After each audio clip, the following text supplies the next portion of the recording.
Bonjour à tous les amis. Alors bon, excusez-moi déjà parce que je suis enrhumé. Alors peut-être que ça va se voir dans cette vidéo. Prono de la 25e journée de Ligue 1.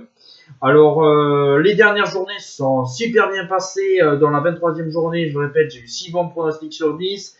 La dernière journée, c'est super bien passé avec 70% de bons pourcentages en ayant 7 bons pronostics sur 10. Voilà, on est sur une bonne dynamique en ce moment sur les pronostics, ça fait plaisir. En Coupe de France aussi, où j'ai des bons pronostics aussi à voir avec les matchs qui vont se dérouler ce soir. Et voilà, je suis sur une bonne période au niveau pronostic et on va essayer de continuer sur cette belle lancée dans cette 25e journée qui va se faire 3 matchs le samedi et bien sûr tous les matchs le dimanche avec le match du dimanche soir, le Bordeaux-Marseille.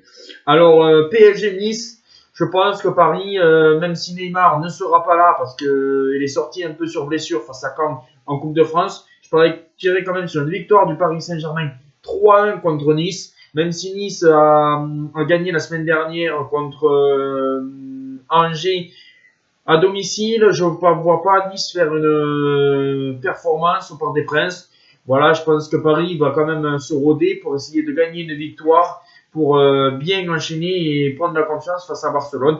Victoire du Paris Saint-Germain 3-1, avec pourquoi pas un but d'Mbappé sur les 3 buts, et pourquoi pas un but aussi de Keane qui a marqué hier contre Caen. Puis après, nous avons un Reims contre Lens.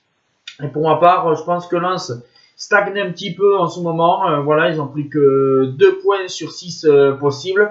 Reims alterne le bon et le moins bon. Je partirais sur un match nul entre les deux équipes, ce qui voudrait dire un 1-1, parce que je pense que Lens marque souvent. Reims, à domicile, sera aussi capable de marquer un but. Alors je partirais sur un 1-1. Puis après, nous avons le Lyon-Montpellier. Alors, Montpellier qui avait déjoué et qui avait concédé la première défaite de Lyon en début de saison. Montpellier avait gagné 2-1 au match aller. Mais Lyon est sur une dynamique quand même très bonne, qu'ils n'ont pas perdu quasiment depuis plusieurs matchs. Je vais pas le dire, j'ai pas le chiffre en tête. Voilà, Montpellier qui a de nouveau gagné face à Dijon. Mais bon, voilà, Dijon et Nîmes, pour moi, c'est direction la Ligue 2. Je pense que c'est quand même assez faible. Voilà, mais après, Lyon, ils se sont imposés face à Strasbourg. Voilà, ils sont quand même sur une bonne dynamique, les Lyonnais, à part leur défaite à domicile contre Metz. Mais je pense que c'était un petit faux pas. Alors, je pense que je verrai quand même une victoire 2-1 compliquée de Lyon. Mais je pense que Lyon devrait quand même s'imposer. Puis après, ouais, je vais fermer à cause du soleil. Puis après, nous avons le multiplex dans le match à 13h du dimanche avec un Monaco-Lorient. Dans le match aller, il y a eu énormément de buts. C'était soit fin décembre ou début janvier où Monaco s'était imposé 5-2 à Lorient. Et là, je pense que ça risque de faire pareil. Je pense que Monaco, je vois une victoire de Monaco gagner 4-2 parce que Lorient est aussi sur une bonne dynamique.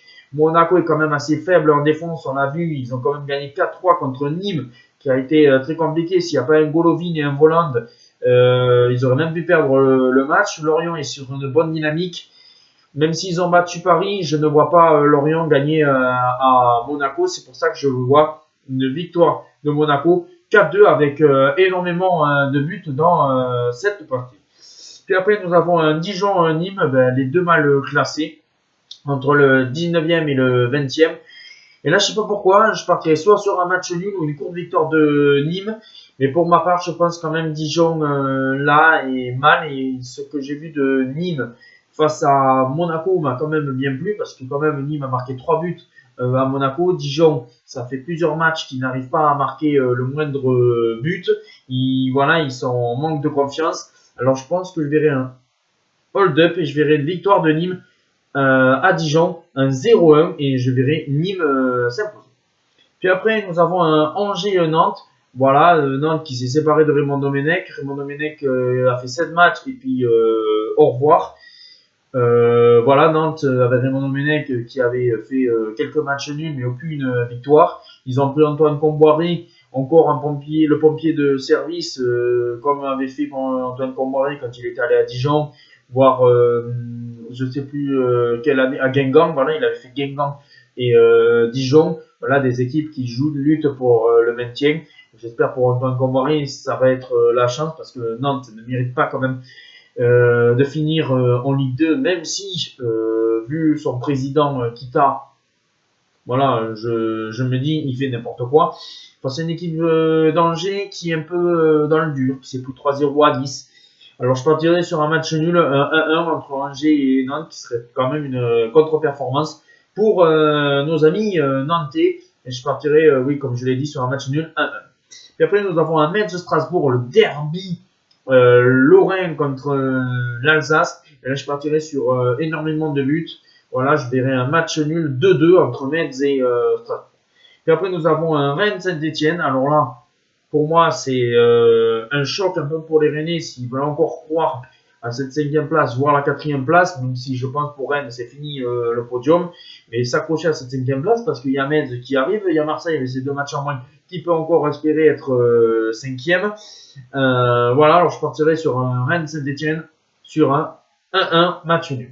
Après Lille-Brest, bon, ben là je pense que Lille, comme d'habitude, va encore gagner 1-0. Voilà, c'est les victoires que font Lille en ce moment. Ils gagnent 1-0. C'est sûr que j'aime pas des équipes qui gagnent que 1-0, mais elles font le taf. Je pense pas que Lille va encore se séparer de sa première place. Alors, victoire de Lille 1-0.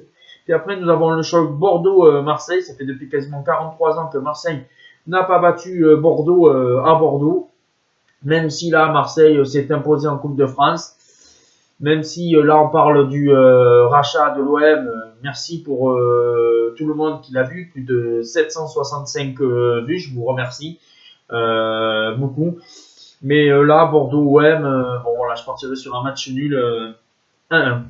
Voilà, grand merci les amis, et on se retrouve très vite, et bien, soit sur, on va parler de l'OM, ou soit bien sûr sur les pronos de Ligue des Champions, parce que ça y est, la Ligue des Champions reprend ses droits. Ciao les amis.